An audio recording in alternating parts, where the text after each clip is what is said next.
We got a special guest with us today here at Lady Luck, the one and only Jesse Martynuik. How you guys doing? Thank you, man. Much Thank you, man. Let's jump right into the Instagram thing, because I think there's a lot of people out there that maybe don't know as much tattoo history that definitely know you from the... Where's your manager? Let me go get him. Go get him. Hold on. Hello, I'm the manager. Something I can help you with? You just lost yourself a customer, smartass. Oh, I did? Do you think I'll be able to find another one, or? Yeah, like, it's a fucking accident, really. Like, I didn't mean to do it. Like, I tattooed some girl, and she was talking about tattooers being stupid online. She's like, they're doing TikTok dances and dumb stuff. She's like, why don't you do, like, real videos for tattooers? And I was like, no one would give a fuck. I was like, no one would care. And she's like, just do it. And I was like, all right, I'll try. And it fucking blew up. Like, it filled a little niche because I'm an asshole about it. And I don't know, real tattooers think it's funny as hell. And like, nobody else was doing it at the time. So it just, and I can't get canceled for some reason. Like, I just keep pushing it. And yeah, I know. Every time they let me get away with one thing, I try and make it worse. Like, so on our Sunday night live streams, we talk about your reels a lot. Fucking A. Because there'll be, one that just catches us and we'll laugh our asses off, and then we'll talk about it and we try to curb it, right? Because we're on YouTube and they'll cancel you. I have people like, I never thought it'd get like that big, like people from around the world, like sharing that stuff. Like, I had a friend who was a miner in Poland. He's like, I was at a bar talking about tattoos, and he's like, these random dudes are like, have you seen this guy? And he's like, that's my brother-in-law. Like, holy fuck, like, it's crazy. Like, that's awesome. Yeah. I think there's people that might think it's a character, and obviously you do that on occasion. Yeah, some of it. Like, skit. Yeah, like some of it's skit. Like, but you are just a crazy son of a bitch. Yeah, like a lot of it's just real tattooer stuff, like it's just bullshitting, like everything tattooers would do. But I'm pretty crazy. Like, like I got real guns in my videos. It's not stunt drugs, like. Dude, I think one of the funniest ones that might have been the one that caught me onto your page was the finding your grandpa's box. Oh yeah. Dude, I was dying. You grew up in a tattoo shop. Your father, big name in the craft. Obviously, your grandpa, huge name. Yeah. And now you have a son who's going to be the fourth generation. Yeah. And we'll see. Lucky enough to see him, lay down a couple lines this weekend. Yeah, he's fucking some people up. Let's talk about that for you, though, man. I mean, with you growing up around it, were you like involved in tattooing, like jump? Yeah, well, like when I was a kid, we lived in literally lived in the tattoo shop at one point. Like, I remember like the front of the shop, or the shop is the front of like the building we lived in, and then we lived right behind it. But like, I used to have to get out of the bath so customers could use the toilet. Like, we actually like lived in it.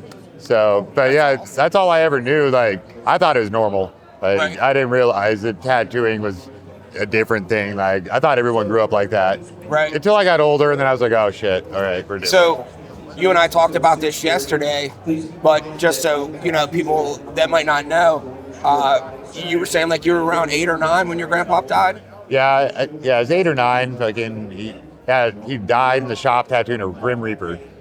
Fucking, which is a badass way to go as a tattooer. Fucking, yeah, he died at 52, so my dad at 52 stopped doing Grim Reapers.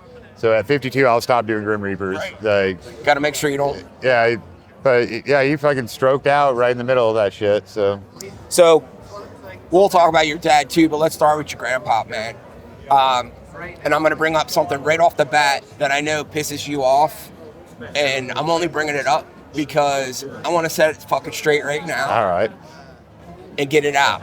Because I think the only reference point anybody has about this subject that we're going to talk about is a goddamn Dick Cavett episode that happened in 1969 or some shit. Oh, yeah. I ask this of all my lady guests, but do you have any tattoos? If I may say so, quite lovely. Thank you. I drew it myself. There's a great cat. I had one. There's a great cat in San Francisco that does these named Lyle Tuttle, who's got them all over his body. He's just gorgeous. Just gorgeous. He has a big sunset here and stars showering down one arm. And he has Aztec symbols on his knees. And it's too much, man. And on a clear day, you can see Alcatraz. I invited him. You and I have already talked about this, kind of. But your grandpa tattooed Janice. Yeah, he tattooed her. Lyle tattooed her too. Right. But my grandpa tattooed her first. And like she came into the shop with her whole entourage and everybody. My grandpa's tattooing. And he's like, you got to wait like 30 minutes. And she's like, I'm Janice Joplin. And he's like, I don't give a fuck who you are, bitch. Like, sit down and wait. And she did. And she got roses around her wrist. And then my dad was like 14 at the time. And he was telling me that they went to a party at her house. I invited him to a party and he tattooed 18 people. Really? It's a great party. Were they against their will, or were No, they wanted it. No, Michael Pollard got his wife's name on his shoulder. And there's jars of Quaaludes and cocaine and all kinds of shit. And he said he pissed off the diving board into the pool with like people screaming and cheering. And he's like, I dove in it. And then he's like, I woke up in a bathtub in a mansion. When I say it pisses him off, it's just one of those things where it's like, there's nothing you can do about 50 it. years later, why are we still talking about it? But I think I wanted to bring it up because, like I said, the Dick Cavett thing, I think, is the conversation that kind of steers it away. Yeah, well, you had to, like, my grandpa was coming down to work for Lyle in LA and San Francisco and going back to Canada, but he was working illegally and he was trying to get our family down here. So he told Janis Joplin not to say that he tattooed her, because if she said that on live television while we're trying to get immigration status, we're gonna be fucked. Right. So Lyle was able to take all the credit for it. Like, I even saw him later and I'm like, Lyle, fucking my grandpa tattooed Janice. And he's like, you know the truth, I know the truth. They're like, so, and a lot of tattooers do know what's up, but yeah, like, when Lyle was alive, I was like, fuck it, nothing I can really say to him. Like, my grandpa kind of gave the rights away, but I was like, now he's dead, so like, now you can tell the truth on it. So there you go, folks. We're setting the story straight right now. Who did your grandpa apprentice under? Who did he start with? So Doc, he bought 2 Jonesy tattoo machines off a bum for $5 in Edmonton, Alberta. And then he was tattooing out of his house a little bit, and Doc Forbes heard about him. So Doc Forbes apprenticed him. And Doc Forbes learned from Frederick Baldwin. He was the first person to use an electric tattoo machine in Canada. I'm pretty sure he got his from Wagner. So like, you can trace him all the way back to like the circuses in the 1900s. But yeah, Doc Forbes apprenticed him in Vancouver, and then he opened up the first shop in Edmonton, Alberta, Pat's Tattooing. And then from there, he went down and worked for Lyle. And then in San Francisco, they had a falling out, and then that's when he opened Picture Machine. But Lyle nicknamed him Picture Machine because he said it was like, you put your arm in a machine, you got a tattoo. Right. Lyle would say my grandpa could see a piece of dog shit in the gutter and turn it into a tattoo. So Right he on. could draw, like, he stole everything. Like, I remember being a little kid and like, you go to a Chinese restaurant, like, or there'd be like a geisha girl on a sake bottle. He always had tracing paper and he'd like wrap it, trace it. Like, anything he saw, he would steal it. Like, that's how, he didn't invent everything he's got. Like, he stole half of it. Like, Dude, like a real tattooer. You know what, though, man? Dana Brunson actually talked about that when I interviewed him. Not about your grandpa. Yeah. But he was saying, like, I forget, he was at some pretty well-known tattoo, Cliff Raven, I think. Yeah. And he was saying that, oh, man, I thought you, like, just imagined all that shit in your head. And then Cliff was like, no, dude, like, go find Chinese calendars. And You steal it. Like, I got big, like, acetate back pieces, and then I found a bunch of, like, tracings of Japanese woodblock prints that he stole them from. I was like, oh, that's where he got it, Like, Right on, man. Like, even when I was coming up, like, when we first got a copy machine, anytime someone came in with a T-shirt and with a cool design, we're like, hey, take that off. We copy it and then trace it and turn it into a tattoo. Like, So I'm assuming then that your dad apprenticed under your grandpa. yeah. Right? Yeah, he started when he was like 14. Did your dad work for anybody else? Like, my dad apprenticed under my grandpa.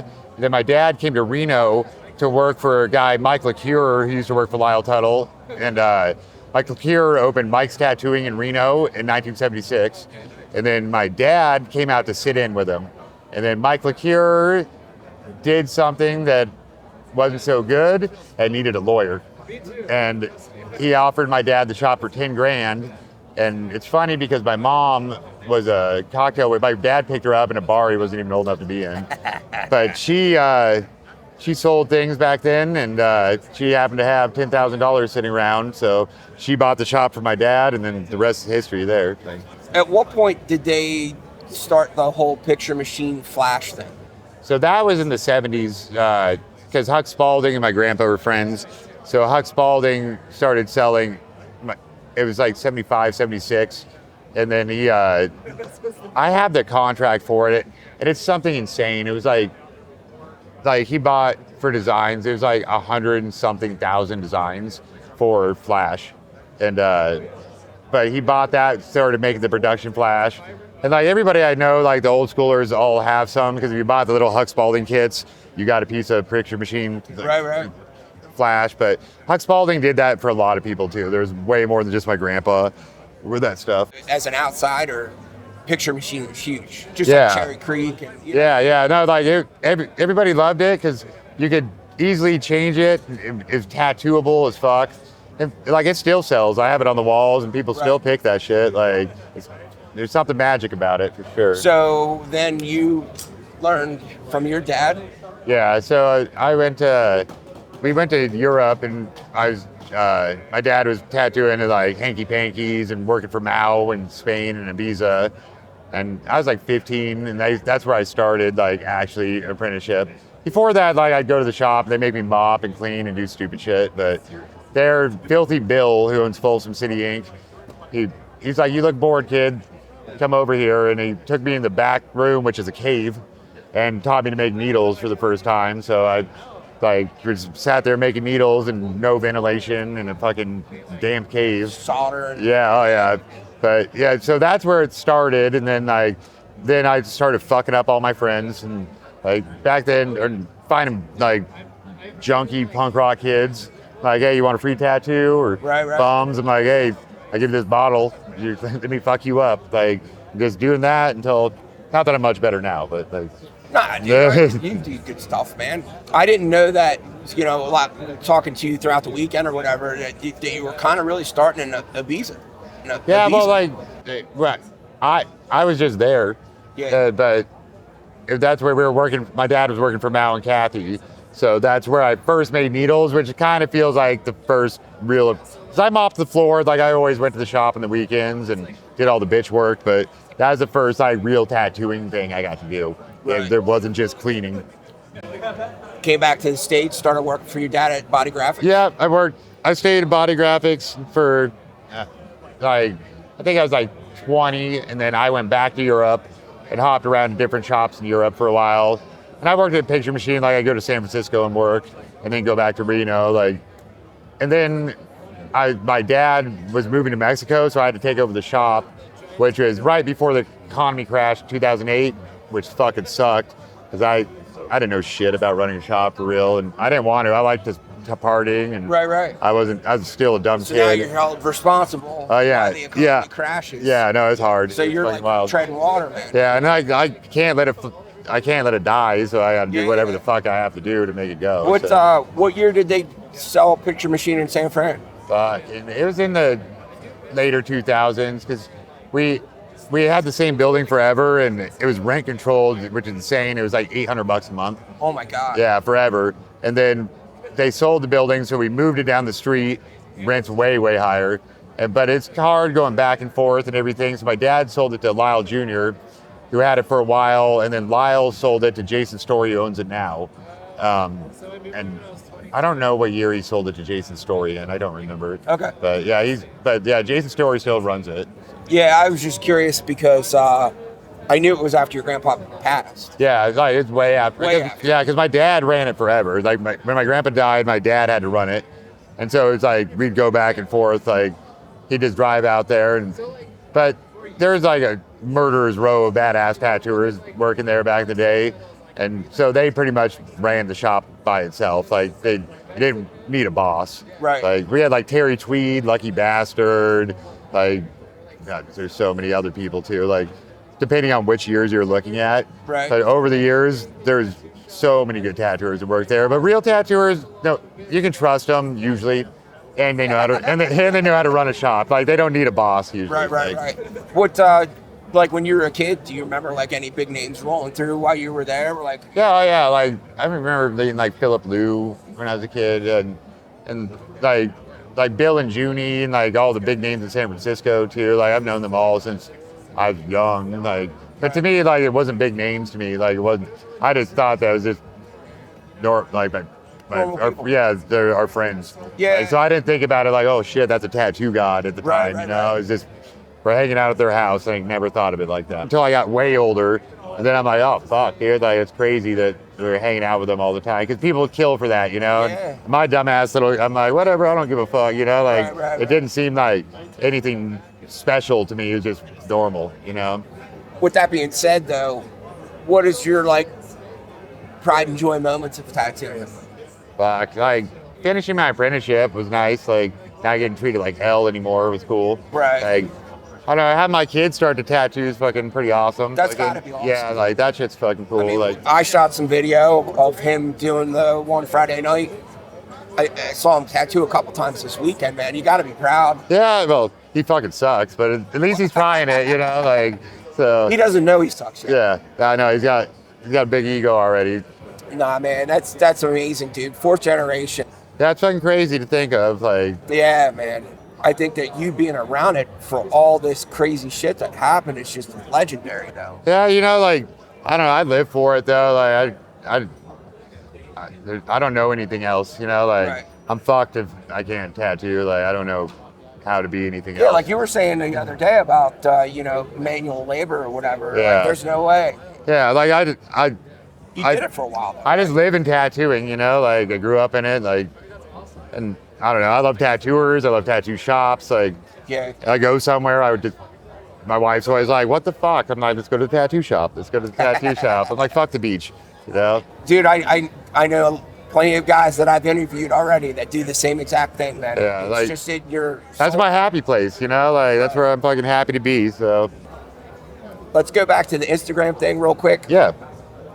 The outfits, dude. Yeah, so I was just wearing stupid tracksuits that I bought, and Honky Konger makes like the one I'm wearing right now. You know, he's a tattooer, but I was like, let me wear those shits, and like, I'll post you. And so he started sending me free tracksuits. Right. Like, and his are awesome. I fucking love his tracksuits. Yeah, man, that's got like that. It's real traditional tattoo. man. It's real tattooer style. But I don't know. It's like wearing fucking pajamas, man. Like I like it. So. Dude, how do you come up with the ideas for those reels, man? Show you how to properly set up for a tattoo.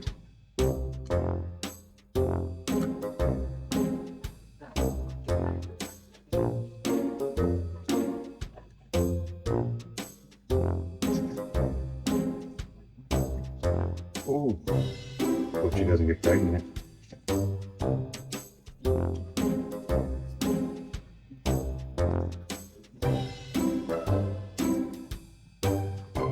That looks good. We're ready to roll. I'll steal shit from other people. I'll come up with shit myself. Other people will give me ideas. They're like, here's a fucking idea. Like, it comes from all over the place. So. Because I'm thinking to myself, me and Justin were talking about it one day. We're like, dude, he's got to have like a think tank session because you're putting them out pretty often. Yeah, like, I don't know. Like there's times I'll have a million ideas, times I have none. It's just like drawing, you know. Sometimes you could draw all fucking day, and then some days you're like, fuck, like, you kind of got no inspiration. But like I said, like, I have people like flooding me now. They're like, make fun of this, fucking yeah, they're like, fuck this guy, you know, like. So half the time I don't even have to like totally think up a new stuff at all. So. Right. Yeah, it's. I appreciate you sitting down with me, man. I know you had a busy weekend, and we're wrapping up here. Yeah, no, I know it was a very last minute, dude, but I told you I'd do it. I made it. Yeah, man, and I appreciate it, dude. Yeah.